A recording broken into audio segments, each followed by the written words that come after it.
Assalamualaikum anak-anak. Kali ini kita akan belajar melalui video pembelajaran ya. Materi kali ini mengenai sistem peredaran darah pada manusia.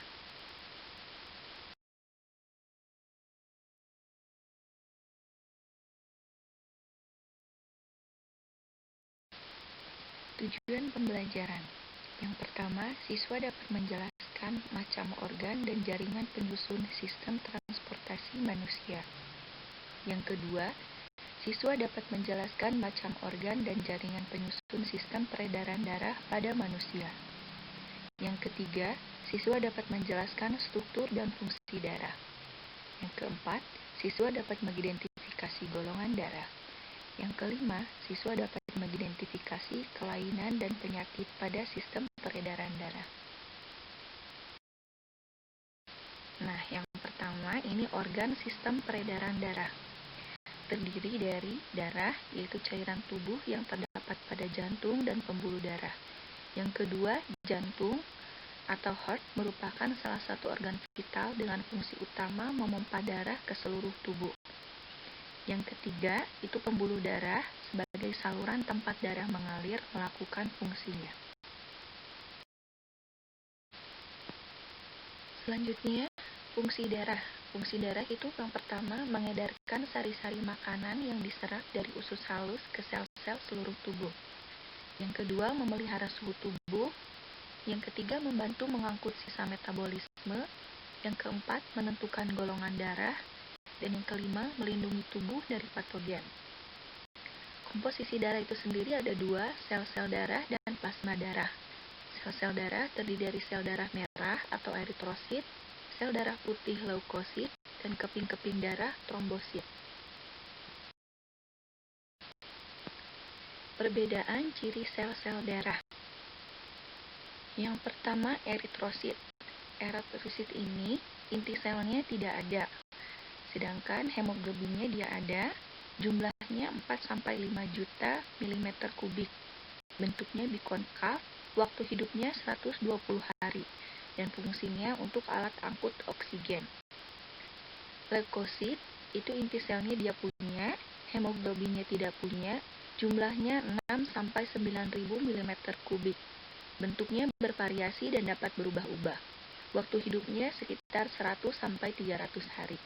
Fungsinya sebagai kekebalan tubuh.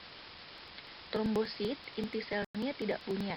Hemoglobin juga tidak punya, jumlahnya 200-400.000. Bentuknya tidak beraturan, waktu hidupnya 8 hari, dan fungsinya untuk pembekuan darah.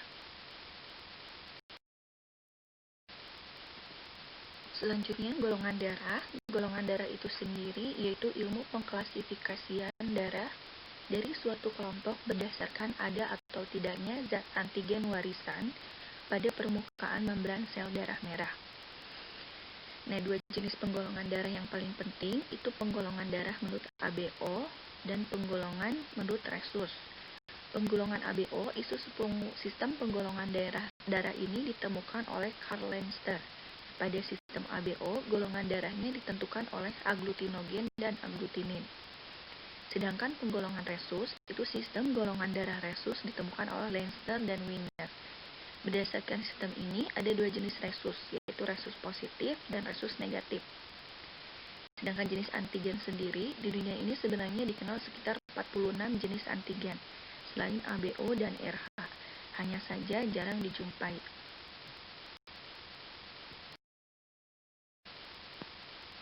Kita masuk ke organ sistem peredaran darah, yaitu yang pertama jantung. Telah kita ketahui bahwa jantung memompa darah ke seluruh tubuh untuk menyediakan oksigen beserta zat-zat lain untuk kepentingan seluruh sel dalam tubuh kita. Karena kepentingan itu, jantung terus-menerus berkontraksi memompa darah tanpa henti sepanjang hidup. Otot jantung bekerja secara otomatis atau di luar kehendak kita dengan berkontraksi dan berelaksasi. Jantung sendiri terletak dalam rongga dada dilindungi oleh rangka dada, yaitu tulang dada, tulang iga, dan tulang belakang. Jantung terletak dalam dada bersama dengan paru-paru, yaitu terdapat di antaranya. Posisi jantung berada agak sebelah kiri dari tulang dada. Jantung dibungkus oleh suatu lapisan yang disebut perikardium. Di antara pembungkusnya, dengan jantung terdapat cairan berfungsi berfungsi sebagai pelumas untuk memudahkan pergerakan jantung pada saat memompa.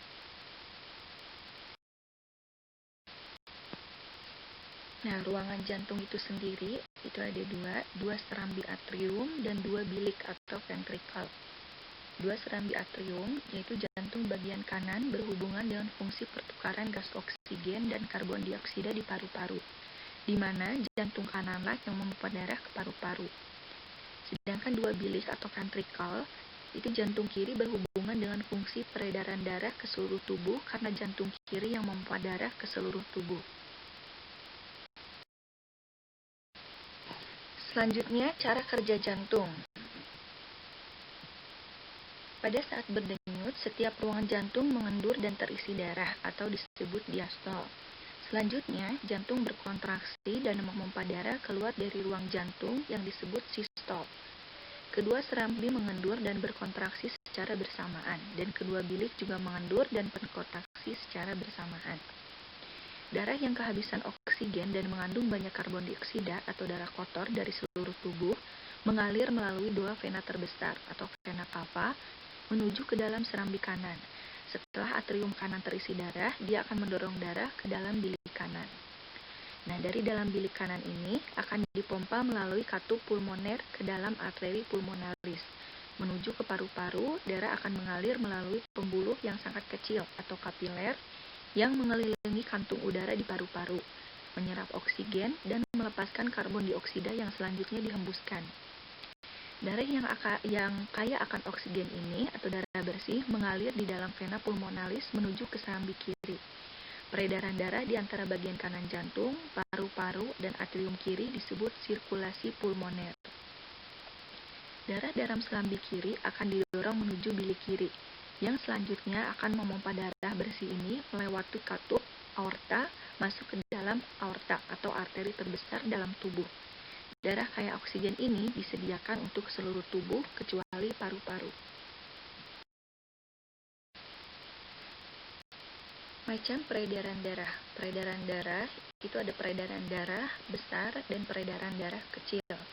Peredaran darah panjang atau peredaran darah besar yaitu peredaran darah yang mengalirkan darah yang kaya oksigen dari bilik ventrikel kiri jantung lalu diedarkan ke seluruh jaringan tubuh oksigen bertukar dengan karbon dioksida di jaringan tubuh. Lalu, darah yang kaya karbon dioksida dibawa melalui vena menuju serambi kanan atau atrium jantung. Sedangkan peredaran darah pendek atau peredaran darah kecil, peredaran darah yang mengalirkan darah dari jantung ke paru-paru dan kembali ke jantung. Darah yang kaya akan karbon dioksida dari bilik kanan dialirkan ke paru-paru melalui arteri pulmonalis. Di alveolus paru-paru, darah tersebut bertukar dengan darah yang kaya akan oksigen, yang selanjutnya akan dialirkan ke serambi kiri jantung melalui vena pulmonalis. Pembuluh darah. Pembuluh darah itu ada dua, pembuluh darah arteri atau pembuluh nadi dan pembuluh balik atau vena. Pembuluh darah arteri atau nadi, yang pertama dinding otot pembuluh nadi lebih tebal, kuat, dan bersifat elastis. Yang kedua, tekanan pembuluh lebih kuat daripada pembuluh balik. Yang ketiga, darah yang keluar dari jantung melalui dua pembuluh nadi yaitu arteri pulmonalis membawa darah kaya karbon dioksida ke paru-paru, aorta membawa darah kaya oksigen ke seluruh tubuh.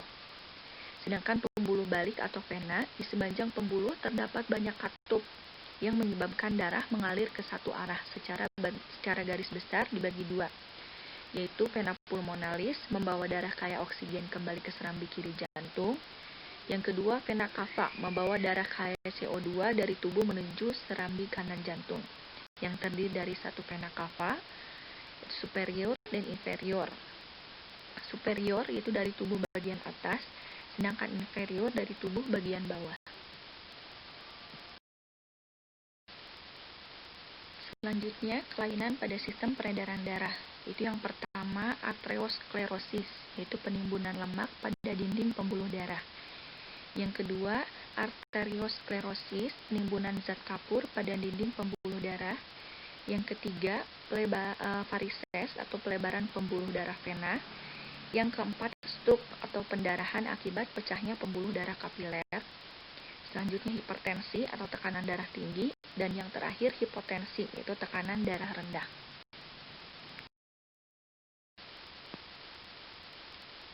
Nah, selesai. Yang terakhir ini tugas, ada 8 jenis soal, silakan kalian kerjakan ya.